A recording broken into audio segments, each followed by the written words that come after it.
Good morning students, कैसे हैं आप सब लोग? ठीक है ना। आज हम आपकी पाठ्य पुस्तक मकरंद का पाठ 8 बीमार का इलाज पढ़ेंगे।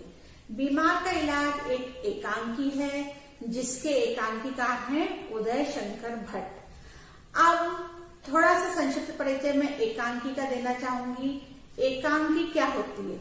एकांकी वह होती है जिसका एक अंक होता है।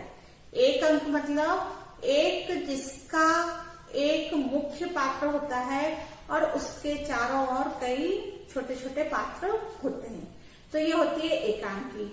तो अपन एकांकी बीमार का इलाज पढ़ने से पहले उसके एकांकीकार उदय शंकर भट्ट का जीवन परिचय पढ़ेंगे। उदय शंकर भट्ट का जन्म 1857 ईस्वी उत्तर प्रदेश के बुलंदशहर में हुआ था। उनके घर का वातावरण संस्कृतमय था। यही कारण है कि वे बचपन से ही संस्कृत के छंदों में रचना करने लगे। आपने स्वाधीनता आंदोलन में भी भाग लिया।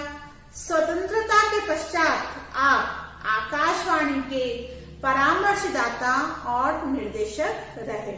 जीविकोपार्जन के लिए आपने सर्वप्रथम लाला लाजपत राय के नेशनल कॉलेज लाहौर में अध्यापन कार्य किया। निरंतर अध्यापन कार्य करते रहने से आप में नाटक लिखने की रुचि विकसित हुई। 28 फरवरी सन 1966 ईस्वी में आपका निधन हो गया।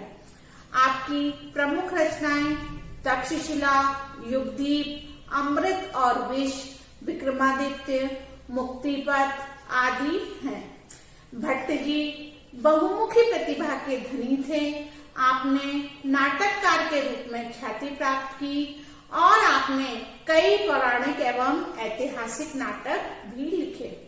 अब हम इस एकांकी का केंद्रीय भाव पढ़ेंगे। इस एकांकी में एक मनोरंजक घटनाक्रम का वर्णन किया गया है। घर में आया मेहमान बीमार पड़ जाता है। घर वाले अपनी रुचि और सलाह के अनुसार अलग अलग तरह से उसका इलाज करवाते। कोई एलोपैथिक से तो कोई होम्योपैथिक से के डॉक्टर्स की दवाई देते हैं। दूसरी ओर वैद्य जी और मंदिर के पुजारी मेहमान पर जल छिड़कते हैं। नौबत यहाँ तक आ जाती है कि बीमार के इलाज को लेकर गृह स्वामी और उनकी पत्नी में आपस में झगड़ा हो जाता है। इन सबके बीच बीमार की दयनीय स्थिति देखते ही बनती है। इस एकांकी में लोगों की विभिन्न प्रवृत्तियों की ओर जो व्यंगपूर्ण संकेत किए गए हैं उससे हमारा मनोरंजन भी होता है। अब स्टूडेंट्स, एकांकी शुरू करने से पहले मैं उनके पात्रों के विषय में आपको जानकारी देना चाहती हूँ। तो पात्र हैं, एकांकी का मुख्य पात्र है यहाँ पर विनोद, है ना। विनोद का मित्र है कांति। कांति के पिता है चंद्रकांत। चंद्रकांत की पत्नी है सरस्वती। प्रतिमा जो है कांति की बहन है। शांति जो है कांति का भाई है और सुखिया जो है उनके घर का नौकर है। अब जो वो रहता है कि कांति और विनोद दोनों इलाहाबाद में रहते हैं। 2-3 दिन की छुट्टी पड़ती है तो दोनों आपस में सलाह करते हैं कि अपन इन छुट्टियों का क्या करें, कैसे इन छुट्टियों को वो व्यतीत करें। तो कांति कहता है कि क्यों ना तुम मेरे साथ आगरा चलो। आगरा चल के तुम मेरे साथ गांव पे चलना, मेरे को वहां थोड़ा काम भी है और मैं तुम्हें अपने गांव की सैर भी करवाऊंगा। तो जो विनोद होता है वो विनोद मान जाता है। विनोद मान जाता है तो दोनों अपने घर आगरा के लिए रवाना होते हैं। अब आगरा पहुंचने के बाद जब कांति अपने मित्र को अपने घर लेकर जाता है तो रात हो जाती है। दोनों में सलाह होती है कि अपन सुबह जल्दी उठकर गांव के सर को चलेंगे। तो ऐसा कहकर सब अपने अपने कमरों में सोने चले जाते हैं। अब सुबह के 8 बज जाते हैं। कांति जब उठता है तो उसको ऐसा लगता है कि विनोद उठ चुका होगा और वो तैयार होगा और मेरे कारण वो लेट होगा। तो जब वो विनोद के कमरे में जाता है तो देखता है कि विनोद भी अभी तक सोया हुआ है। तो वो विनोद को उठाते हुए कहता है कि अरे यार, तुम तो अभी तक सो रहे हो, तुमने तो कुंभकर्ण के चाचा को भी मात दे दिया।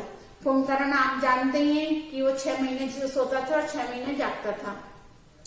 तो कांति ने अपने दोस्त विनोद की तुलना कुंभकर्ण से कर दी कि तुम्हें अभी तक सुबह के 8 बज रहे हैं और तुम अभी तक सो ही रहे हो। तब विनोद कहता है कि अरे मेरे को ना थोड़ा हल्का सा ऐसा लग रहा है कि मेरा सर घूम रहा है, सर दर्द हो रहा है और मुझे बुखार सा लग रहा है। तब कांति उसके माथा छूकर देखता है तो कहता है अरे तुम्हारा बदन तो अंगारे के समान दहक रहा है, यानी तुम्हें बहुत तेज बुखार है।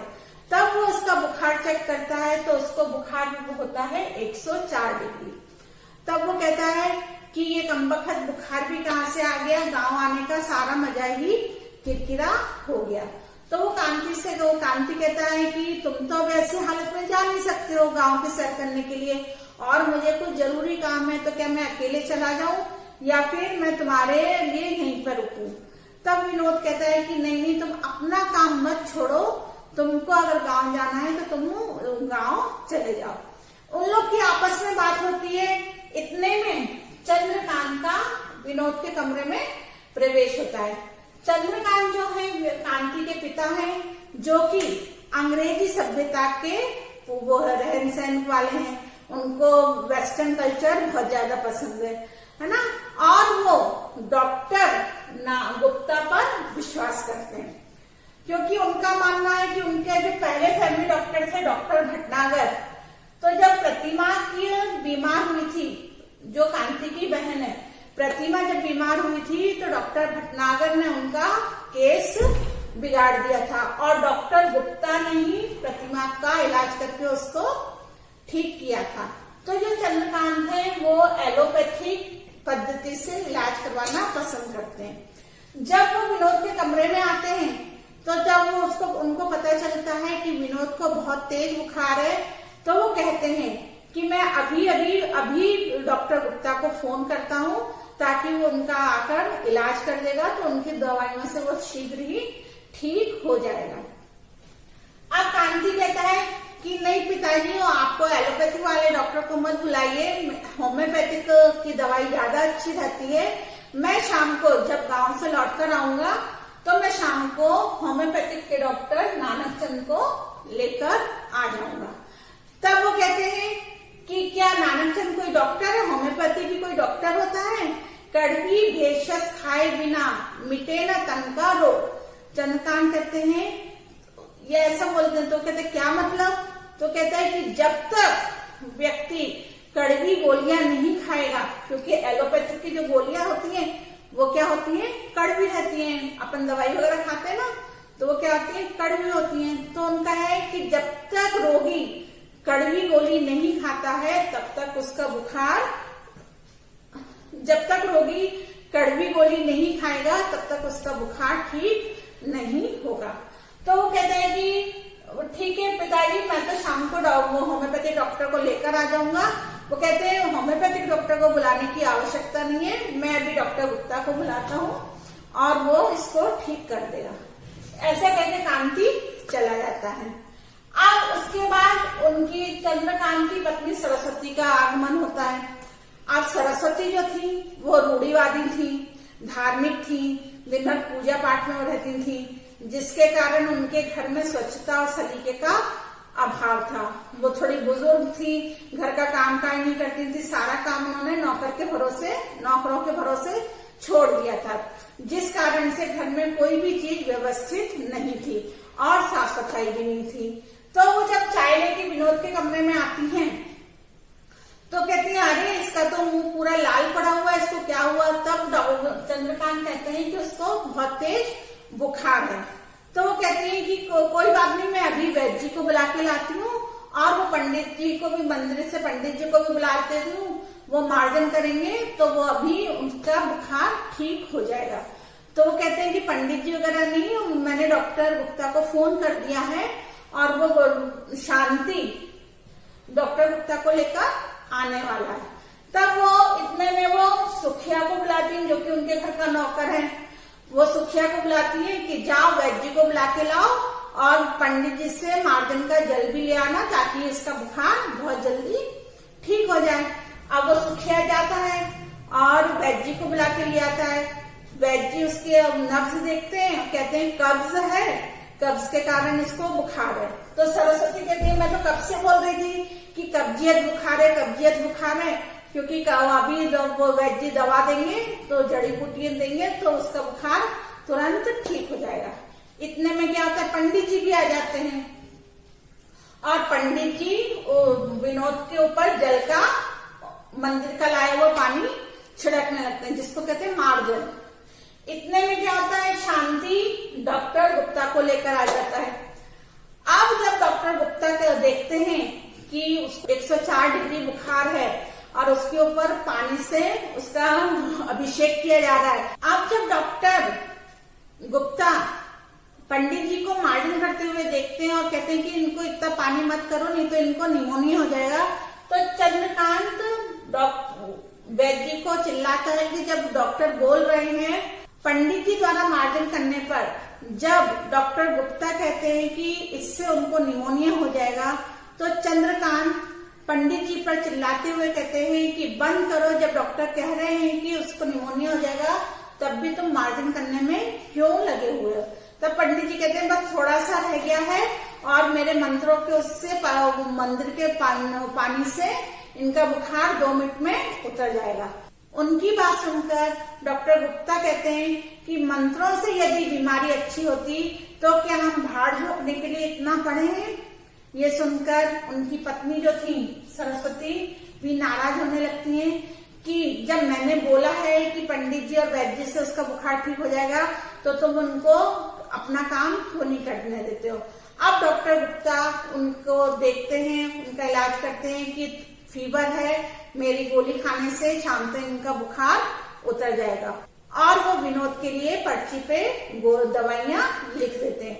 चंद्रकांत सुखिया को आवाज देता है कि जाओ और ये दवाइयां लेकर आओ। अब उनकी बात को काटते हुए सरस्वती कहती है कि नहीं, जो वैद्य जी ने काढ़ा दिया है, काढ़ा पीने से उसकी तबीयत जल्दी ठीक हो जाएगी। ऐसा करने से वो कहते हैं नहीं, उनकी दवाई से, वो डॉक्टर गुप्ता की दवाई से वो ठीक होगा, वो पहले डॉक्टर गुप्ता की दवाई खाएगा। और अब वो सरस्वती जिद पे अड़ती है कि नहीं, दवाई खाने से पहले वो काढ़ा पिएगा। ऐसे ही दोनों की नोक-झोंक में दोनों में आपस में लड़ाई होने लगती है। लड़ाई इतनी तीव्र हो जाती है कि सरस्वती रोते हुए, पैर पटकते हुए कि मेरी तो यहाँ पे कोई चलती नहीं है, मैं तो फालतू हूँ, मुझे तो यहाँ पे कोई पूछता ही नहीं है, मेरा तो यहाँ पे रहने का वही नहीं है, कोई मुझे कुछ मानता ही नहीं है। ऐसा रोग आके कि तुम जानो, तुम्हारा काम जाने, तुम्हें जो करना है वो करो।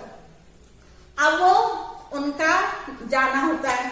इतने में सुखिया एक ओझा को लेकर आता है कि इस ओझा के द्वारा मेहमान को, विनोद को झाड़ फूक करेंगे तो उनका बुखार ठीक हो जाएगा। तो वो कहते हैं, चंद्रकांत कहते हैं कोई उनको भूत प्रेत थोड़ी ना लगाए, तो जो तू ओझा को लेकर आया है। तो वो बोलता है कि मेरे गांव में तो सब लोग इसी ओझा से झाड़ फूक कराते हैं और सबका बुखार ठीक हो जाता है। तो कहते हैं नहीं, मैं दवाई दे रहा हूँ, तो वो दवाई से ही उसका बुखार ठीक होगा। तो वो ओझा भी आकर अपनी झाड़ फूक करने लगता है। इतने में शाम हो जाती है। शाम को कांति होम्योपैथी डॉक्टर नानकचंद को लेकर आता है। अब वो जब नानकचंद को लेकर आता है तो नानकचंद भी उसको देखते हैं, कहते हैं ये दवाई है ना। तो ये कहते हैं मैंने उनको डॉक्टर गुप्ता की दवाई दे दी है। तो सरस्वती कहती है कि मैंने उसको काढ़ा पिला दिया है। इन सब में आपस में इतना झगड़ा होने लगता है। तो जो मेन विनोद था उसका सर दर्द से फटने लगता है और वो सोचता है कि मैं किसकी बात मानूं, मैं सुखिया की बात मानूं कि मैं सरस्वती की बात मानूं कि मैं चंद्रकांत की। इतना वो परेशान हो जाता है सबकी राय मशवरों से और दवाइयों से कि वो एकदम से उठता है खाट से और वो कहता है कि मैं तो थोड़ी देर अगर घर से बाहर जाऊंगा तो ही ठीक हो जाऊंगा। ये कहकर वो घर से बाहर निकल जाता है। पीछे से सब लोग चिल्लाने लगते हैं कि अरे ये दवाई तो खा लो, वो दवाई तो खा लो। डॉक्टर नानकचंद भी कहते हैं कि मुझे तो यहाँ पे ऐसा लगता है सबकी सब बीमार हैं। तो यह है आपकी एकांकी बीमार का इलाज। अब इस एकांकी में आप लोगों के लिए एक क्वेश्चन है कि इस एकांकी के माध्यम से आप कौन सी चिकित्सा पद्धति पर विश्वास करते हैं? क्या आप होम्योपैथिक पे विश्वास करते हैं, क्या आप एलोपैथिक पे विश्वास करते हैं, क्या आप पंडित वैद्य जी पे करते हैं, या फिर आप ओझा और झाड़ फूक पे विश्वास करते हैं? ये आपका एक प्रश्न रहेगा जिसका उत्तर आप लोगों को स्वयं कारण सहित लिखना रहेगा, है ना। तो ये थी आपकी एकांकी। इसके प्रश्न उत्तर पीडीएफ के माध्यम से आपको जाएंगे, है ना। धन्यवाद। घर पे रहिए, स्वस्थ रहिए।